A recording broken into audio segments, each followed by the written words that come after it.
Amen. Muli, isa pong mapagpalang araw sa ating lahat at tayo ay makapagpapatuloy sa ating pag-aaral sa salita ng Diyos. At sa ating nakaraan ay ating tinalakay ang God's, rightly dividing the word of truth.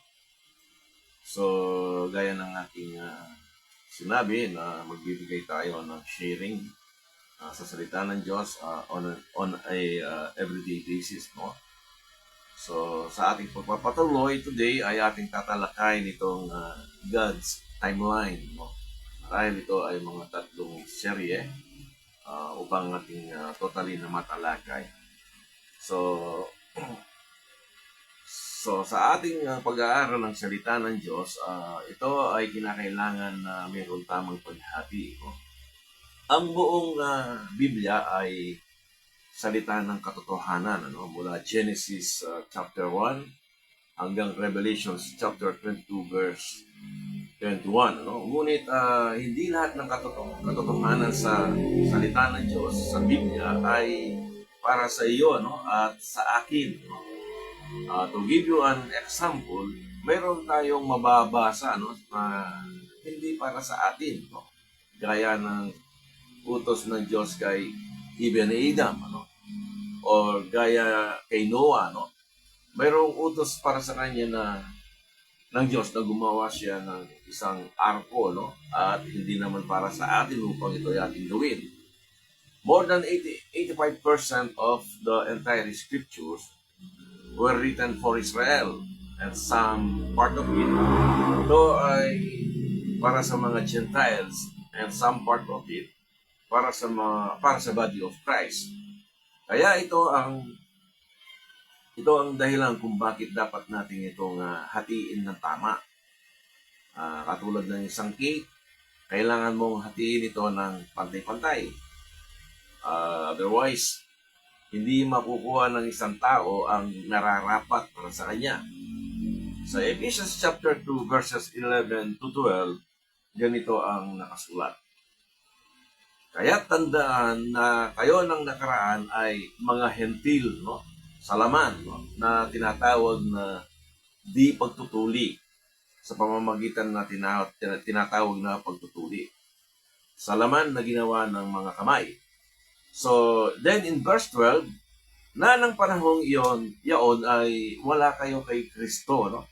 Na mga taga-ibang lupain ng Israel at mga dayuhan sa mga tipan ng pangako na walang pag-asa, no? At walang Diyos sa sanglibutan. Ito ang kalagayan ng mga hentil sa nakaraan. Sa mga talatang ito ay tumutukoy sa panahong nakaraan, no? Na ang mga hentil ay wala pang bahagi sa ekonomiya ng Diyos. Then in Ephesians chapter 2 verse 13, datapot ngayon, sabi niya, but now, kay Kristo Jesus, kayo na noong panahon ay nalalayo ay inilapit sa dugo ni Kristo. No?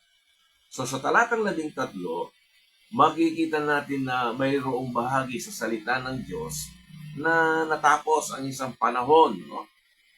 At nagsimula ang isang panahong ito yung but now. No? Then, dito nagsimula ang paghihiwalay ng dalawang panahon na in time past and but now sa iyong Biblia. Ito makikita natin yan sa Ephesians chapter 2. No? Sa madalit salita, ang panahong in time past ay huminto, no? At nagsimula ang panahong but now. So, Ephesians chapter 2 verse 7, upang sa mga darating na panahon, ages to come, ay maipapakita niya ang totoong kayamanan ng kanyang biyaya sa kanyang kagandahang loob, no? Sa atin sa pamamagitan ni Kristo Jesus. Sa talatang ito, mayroon tayong mga panahon na darating, no? Kaya sa timeline ng Diyos, mayroon tayong nakaraan, ngunit ngayon, present time, at sa mga panahong darating. Tandaan natin, mula sa paglikha ng Diyos hanggang sa kabuuan ng mga panahon, no? Tinatawag natin itong inside time para tayong nasa isang time capsule, no? So, now let us see God's timeline based on your scriptures, no? Mula sa paglikha sa Genesis hanggang sa Malakias, then after 400 years of silence, nangaral si John the Baptist tungkol sa paghahari ni Jesus. Ngunit hindi tinanggap at pinatay, no? Pinatay ang ating Panginoong Jesus, inilibing at muling nabuhay. Pagkatapos sumakyat sa langit, nagpatuloy ang magbingkawan. Ito yung mga little plaques, no? Na kinakausap ng ating Panginoong Jesus. Ito yung little plaques na nanampalataya sumunod sa ating Panginoong Jesus during in His earthly ministry, no? So, sila ay nangaral, no? Hanggang chapter 7 ng Acts. Pinatay si Esteban at tinanggihan ang Santong Espiritu. Ito ang tinatawag nating panahong in time past. So, ating patutunayan ito ayon sa sinasabi ng Biblia, no? Then, mula kay Pablo hanggang sa rapture, no? Ito ang tinatawag nating sa God's timeline, but now, no? Pagkatapos ng panahong ito, magsisimula ang 7 years, no? Tribulation, no? Pagkatapos papasok ang 1,000 taong paghahari ni Kristo. Ito ang tinatawag na ages to come. Sa ating pagpapatuloy, makikita natin ang tatlong panahon or tatlong ages, no? Ayon sa salita ng Diyos. Ito ngayon yung pagkahati, no, ng entire scripture, no? From creation to the fullness of time, meron tatlong ages, no? In time past, but now, and the ages to come. In rightly dividing the word of truth, may tatlong ages, no? Now, ating sisikaping suriin, no? Tingnan natin mabuti itong God's timeline ayon sa salita ng Diyos, no? Mula Genesis chapter 1 verse 1 hanggang Genesis chapter 11 verse 32, sa bahagi ng iyong Biblia, dito nagsimula ang paglikha. Pagkatapos dumating ang baha sa panahon ni Noah at nakita ng Diyos ang kalagayan ng tao ayon sa Genesis chapter 6 verse 5. Ang kasamahan ng tao ay palala, no? Ito ay palubha, no? Dito sa lupa, no? At ang bawat haka ng kaisipan ng tao, ng kanyang puso ay palala ng palala, no? Naisipan ng tao noon, nagwawa sila ng isang tore at ito'y tinawagang o pinangalanan itong Babel. Sa mga panahong iyon, ang buong mundo ay magulo. Naging palala ng palala ang kalagayan ng tao sa paningin ng Diyos. Ano? Ito ang sinabi ni Jesus na ang masasamang tao ay lalong sasama, no? O ito ay lalong lalala, no? Kasama na dito ang pag-ikli ng buhay ng isang tao, no? From 100 years hanggang sa 100 taon na lamang nabubuhay ang isang tao. Muli lamang babalik ang edad ng tao sa halos 1,000 taon, no? Sa panahon ng Millennial Kingdom. Tandaan, sa bahaging ito ng Tore ng Babel, may isang grupo lamang ang mga tao noon. Lahat sila ay tinatawag na mga hentil.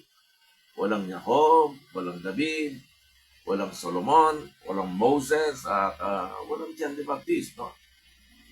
Walang Santiago, at tiyak na walang Apostol Pablo. Even walang dispensation of the grace of God, at walang body of Christ. Tandaan natin, ang body of Christ, take note, ay nagsimula lamang sa panahon but now. Doon pa lang nagsimula ang body of Christ. So, sa Genesis chapter 11 verse 1, mayroon lamang isang grupo at isang wika ang mga tao sa mundo. That time, no?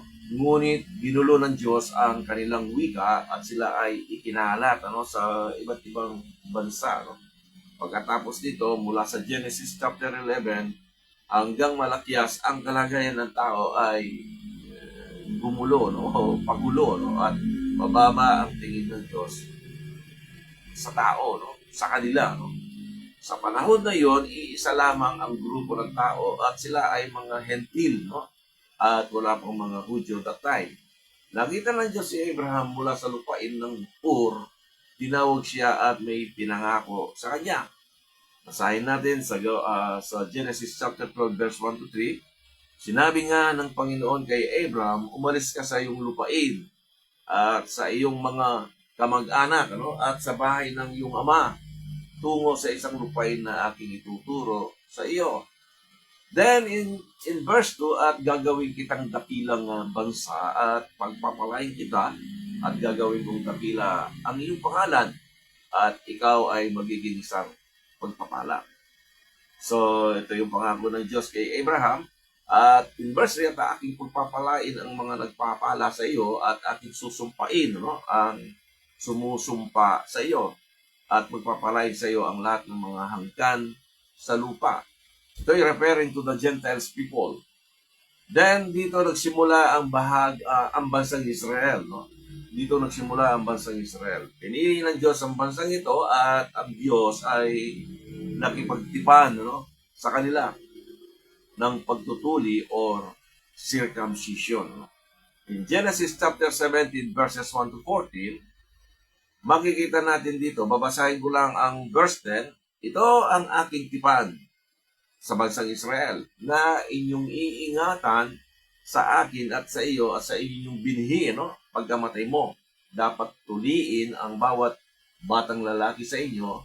So, tandaan natin, ang tipan na ito ay para lamang sa piniling bayan ng Diyos, which is Israel. And then in verse 11, at inyong tutuliin ang laman ng inyong balat, at ito ay magiging tanda ng tipan na sa pagitan ko at sa iyo.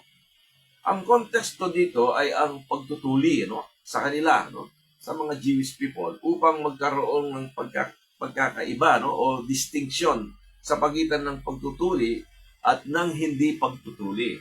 Tandaan natin ang ating tinatalakay from now, mula ngayon hanggang sa mga sumusunod na ating pag-aaral, ito yung rightly dividing. So, kaya nagkakaroon ng distinction. Sa liwanag ng katotohanan ito, ngayon, mayroon ng dalawang grupo ng mga tao sa mundo sa mga panahon na yon. Sa mga panahon na yon. At ito ay ang mga Hebreo at mga Hentil. Ito yung mga circumcision and non-circumcision. So muli, I hope mapagpalang araw sa ating lahat. We will continue next time. So ang ating pag-aaral is only up to 10 to 13 minutes daily. So ibasa na lang sa ating unang pag-aaral. So maraming salamat and God bless, to God be the glory.